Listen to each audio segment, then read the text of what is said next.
வைகோ அவர்கள் மதச்சார்பு கூட்டணியை விட்டு ஏன் வந்தார் என்று ஸ்டாலின் அவர்களும் கூறவில்லை, வைகோ அவர்கள் தான் கூறினார். ஆனால் சரியாக பதில் கூறாமல் மழுப்பி விட்டார் வைகோ அவர்கள்.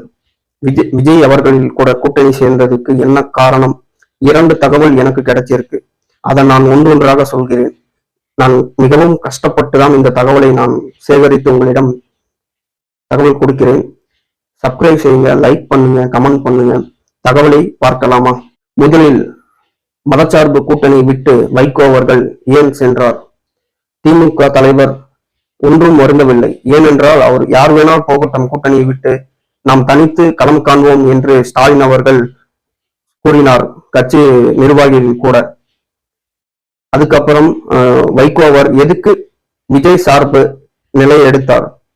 பணத்துக்காகவா, இல்லை புகழுக்காகவா, கட்சி வளர்ப்பதுக்காகவா? சொல்லுங்கள் மக்களே, நீங்களே புரிஞ்சு கொள்ளுங்கள்.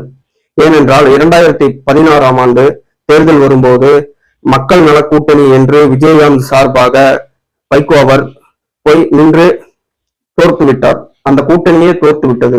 அது மக்களே உங்களுக்கு தெரியும். அடுத்தது இப்போது 10 வருடமாக மதச்சார்பு கூட்டணியில் வைகோ அவர்கள் இருந்தார். அதில் ராஜ்யசபா எம்பியும் லோக்சபா எம்பியும் எம்எல்ஏ எலெக்ஷனிலும் அப்புறம் எத்தனையோ தேர்தல்கள் களம் காண்டனார் 10 வருடமாக.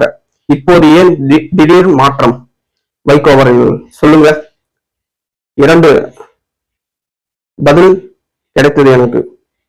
வைகோ அவர்கள் சுற்றி வட்டாரங்களில் கேள்விகள் நான் கேட்டேன்.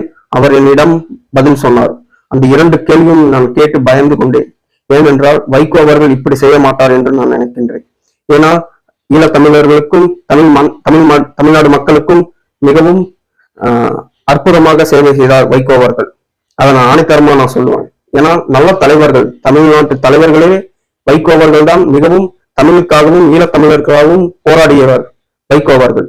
நான் என்ன தகவல் என்று நான் சொல்றேன். லோக்கல் பாடி எலெக்ஷன்ல 20% இடஒதுக்கீடு வேண்டும் என்று விஜய் சாரிடம் கேட்டிருக்கிறார் வைகோ அவர்கள். அப்புறம் ராஜ்யசபா சீட் 2 வேண்டும் என்று கேட்டிருக்கிறார். அப்புறம் லோக்சபா சீட் 4 வேண்டும் என்று கேட்டிருக்கிறார். இதெல்லாம் விஜய் சாரிடம் கேட்ட கோரிக்கை விஜய் சார் கிட்ட. இதெல்லாம் ஏன்?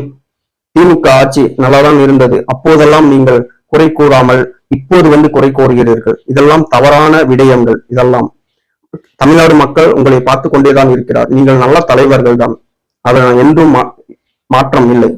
ஆனால் இப்போது திமுகவை பத்தி குறையாக சொல்லிடுறீங்க.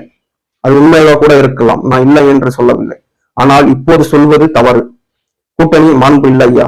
இதெல்லாம் தெரிஞ்சுக்கிங்க ஐயா. வரும் எலெக்ஷன் எல்லாம் நீங்கள் வெல்ல வேண்டும் என்று நான் மக்களிடம் கேட்டுக்கொள்கிறேன். நல்ல தலைவர் அவர், அதனால் நான் கேட்கிறேன். நன்றி, வணக்கம்.